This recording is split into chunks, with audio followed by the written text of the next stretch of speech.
আসন্ন বিধানসভা ভোটের আগে ফের একবার বকেয়া ডিএ নিয়ে তৎপর হল পশ্চিমবঙ্গ রাজ্য সরকার।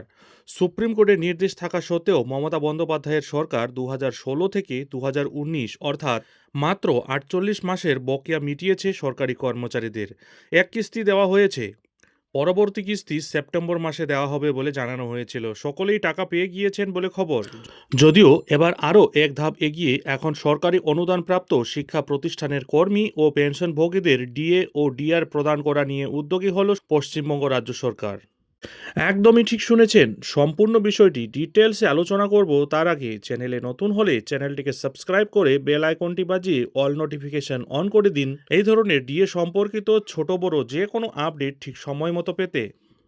আপনারা জানেন, বাংলায় বিধানসভা ভোটের দামামা বেজে গিয়েছে। চলতি এপ্রিলে রয়েছে ভোট, যে কারণে বিদায়ী সরকার থেকে শুরু করে অন্যান্য রাজনৈতিক দলগুলির প্রস্তুতি একেবারে তুঙ্গে রয়েছে।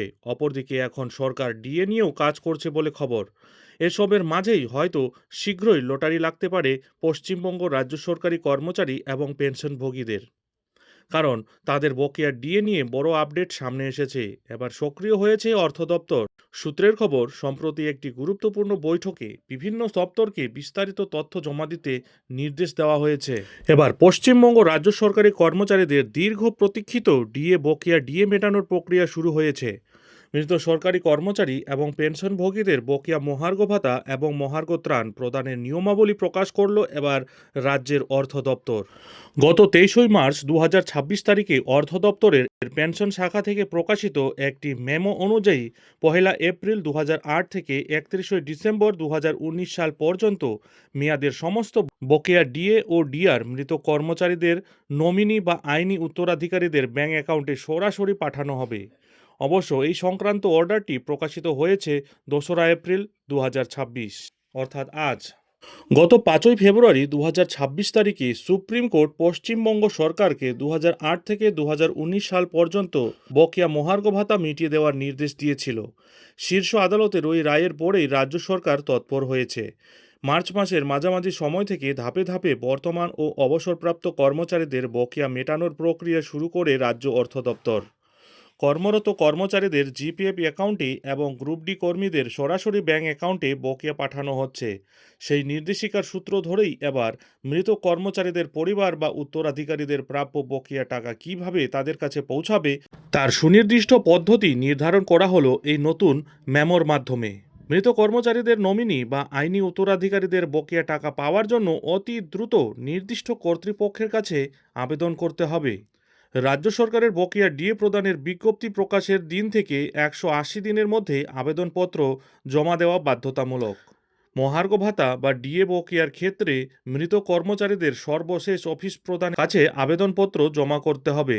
অন্যদিকে মহার্ঘ ত্রাণ বা ডিআর বকেয়ার ক্ষেত্রে আবেদন করতে হবে সংশ্লিষ্ট পেনশন প্রদানকারী কর্তৃপক্ষের কাছে। আবেদনের সঙ্গে বৈধ নথিপত্র যেমন ডেথ সার্টিফিকেট, উত্তরাধিকার প্রমাণপত্র এবং ব্যাংক অ্যাকাউন্টের সম্পূর্ণ তথ্য জমা দিতে হবে।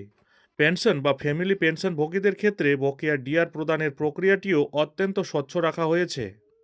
Treasury pay and accounts office বা সংশ্লিষ্ট ব্যাংকের কাছে থাকা পিপিও বা ফর্ম এ অনুযায়ী নির্দিষ্ট নমিনিকে বকেয়া টাকা দেওয়া হবে।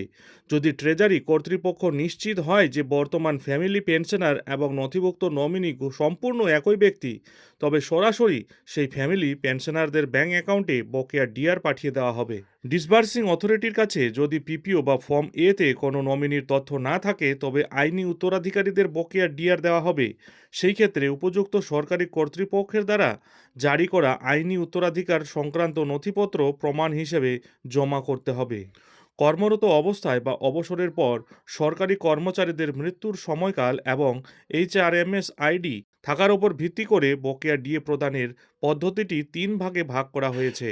1 এপ্রিল 2008 থেকে 31 ডিসেম্বর 2015 এর মধ্যে মৃত্যু হলে এই ক্ষেত্রে সংশ্লিষ্ট পেনশন মঞ্জুরকারী কর্তৃপক্ষ বা সর্বশেষ অফিস প্রধানকে মৃত কর্মীর নামে একটি বিশেষ এইচআরএমএস আইডি তৈরি করতে হবে।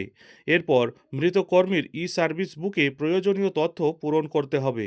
এই তথ্যের ওপর ভিত্তি করে ডিডিও WBIFMS পোর্টালের মাধ্যমে বকেয়া ডিএর নিখুঁত হিসাব করবেন এবং তা যোগ্য উত্তরাধিকারীর ব্যাংক অ্যাকাউন্টে পাঠাবেন।